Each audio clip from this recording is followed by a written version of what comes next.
This video was sent to us by Bruce Bradley from the United States. He made a rubber band gun using his L-Cheapo Mark VI and wanted to show you how he did it. We hope you enjoy the video. Hey y'all, so gonna show you how to make a rubber band gun.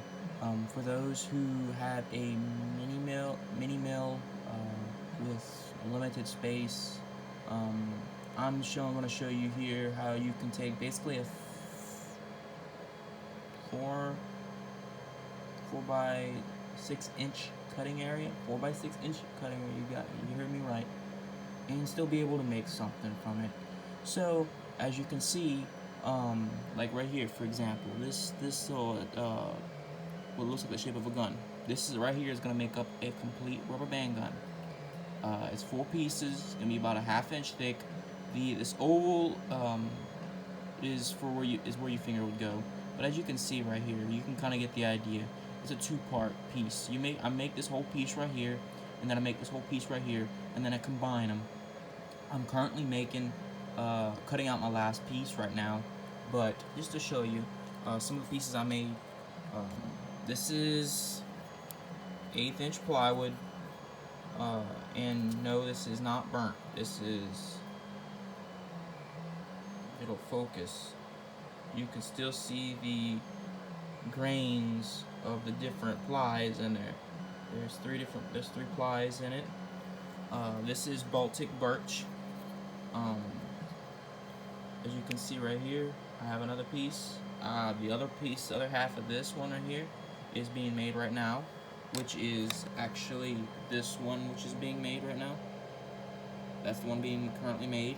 I'll show you in a second. And then I have the other 2 halves being made. And you'll notice that it's the same piece. You're like, gee whiz, why you got 4 different ones? Why don't you just have 2?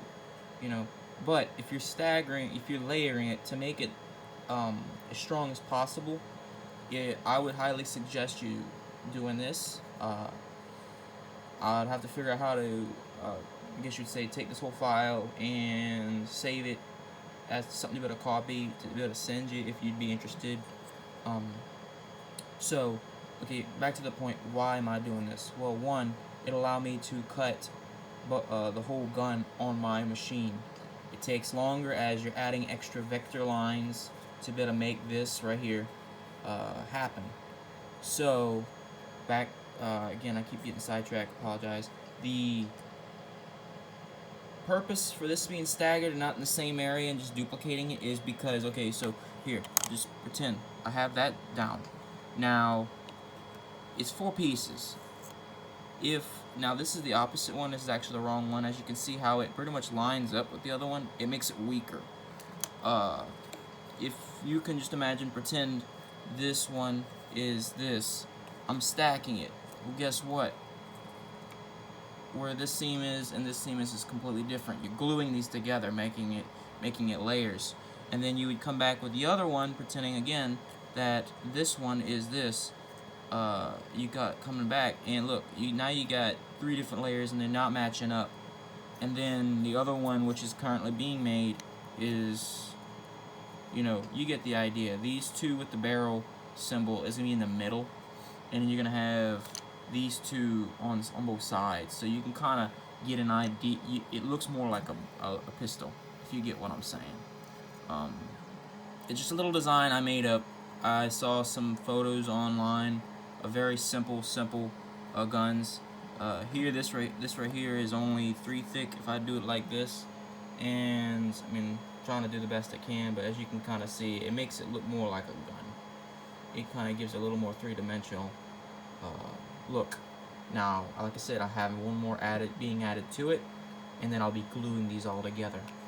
And now I'm going to show you the piece I'm currently making, and then I'll show you the cut conditions if you just want to take the cut conditions and use it for yourself. Disclaimer: these cut conditions that I'm showing you are going to may vary from diode laser to diode laser, because this is being cut with a diode laser, not a CO2. So I'm gonna get off of this file, and I'm gonna open up to my other ones, because you have to, for a small machine, to be able to use current location, you have to have it separate. As you can see, I have 1 through 8 files, each part for each individual piece. As you can see, this one actually needs to be updated. I just realized that this one right here, click that, and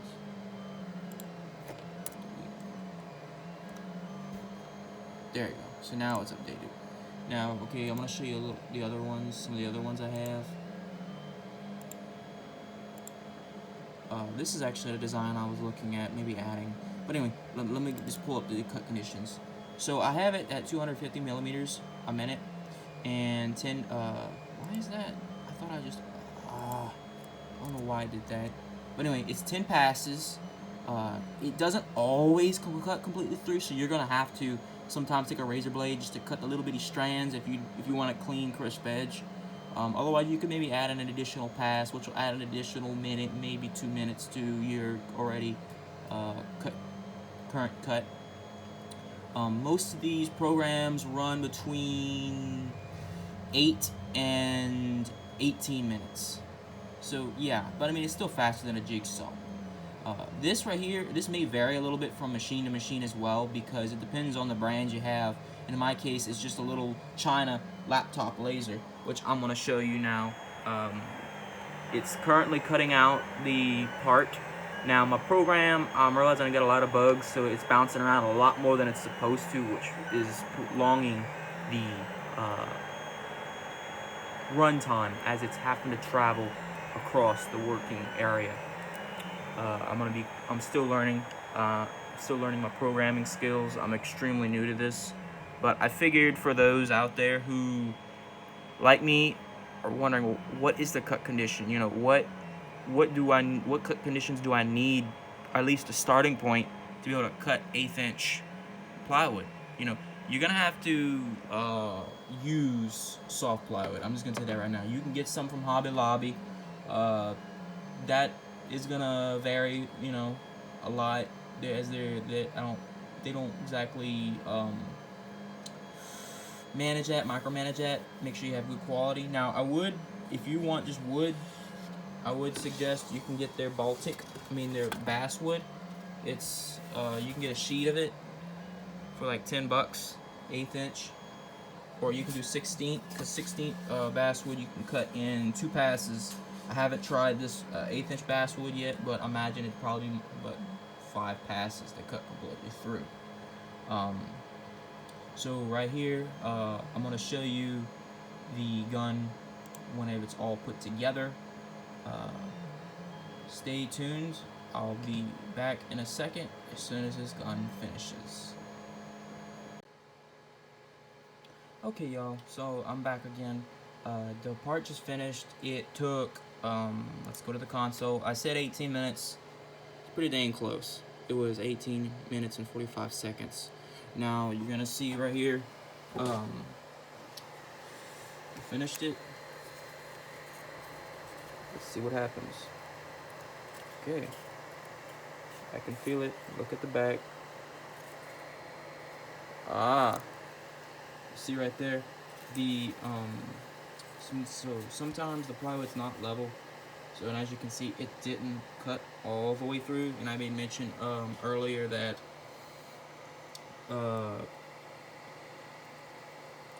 you may have to add an additional pass, and that you just have to cut it out.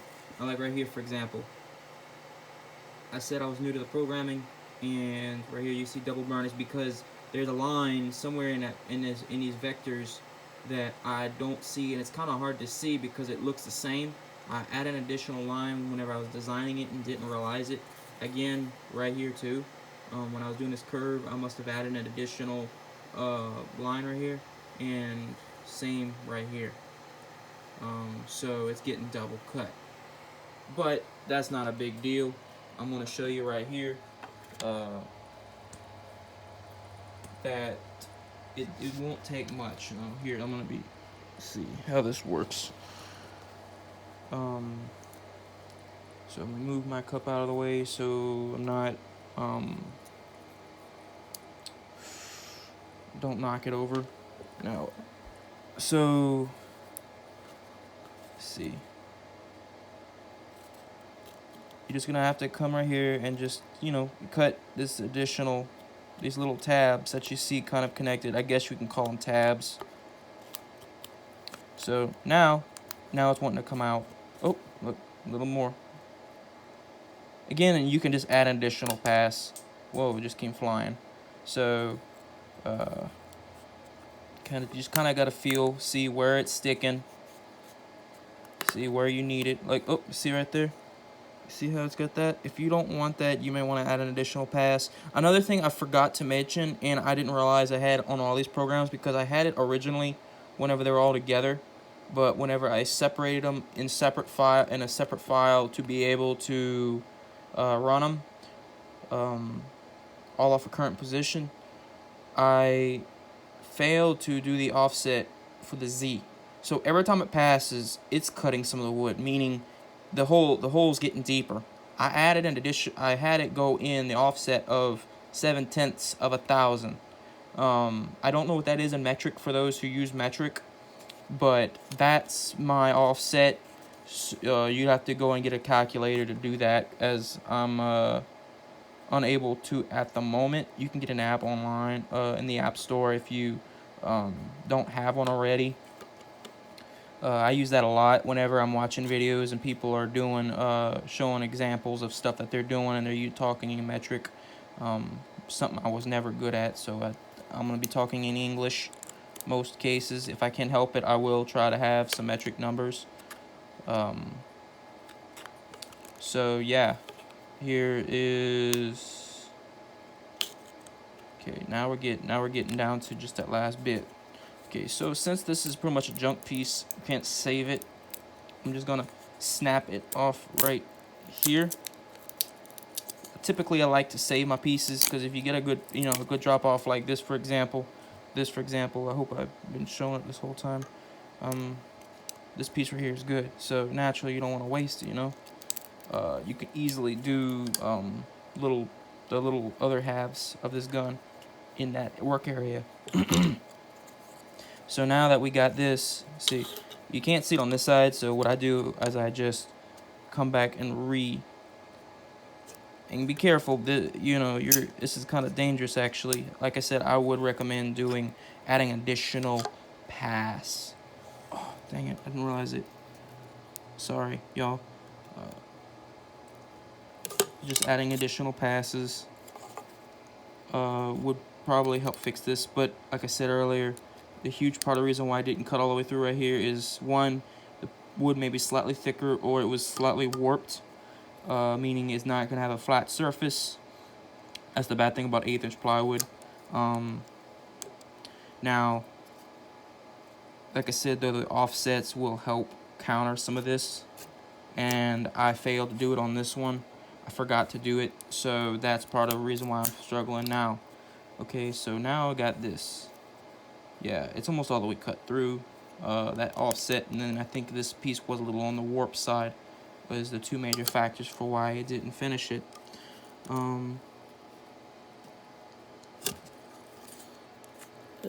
Yeah. So, yeah, you're gonna need a razor blade if you have run into this problem.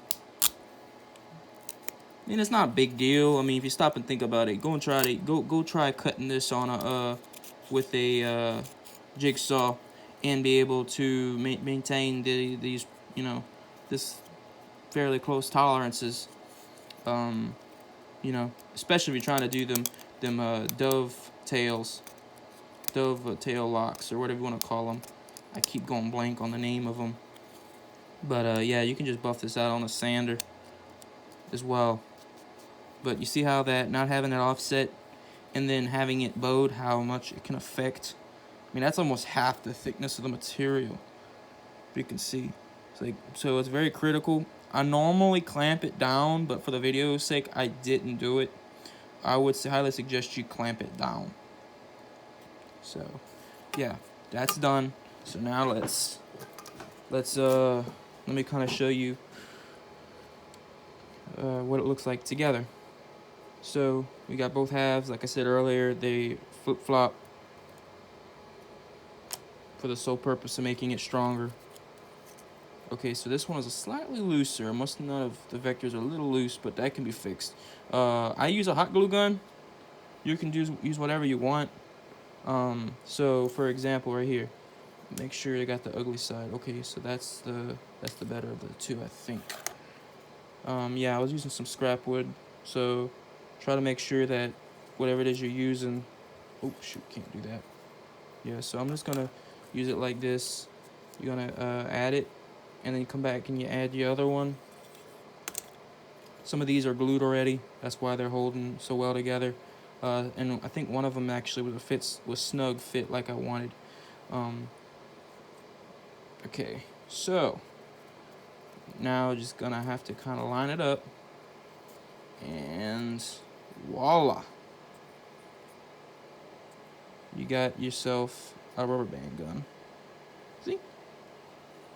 Now, like I said, this is not lined up. As you can see, it's just all finger, how you hold your fingers.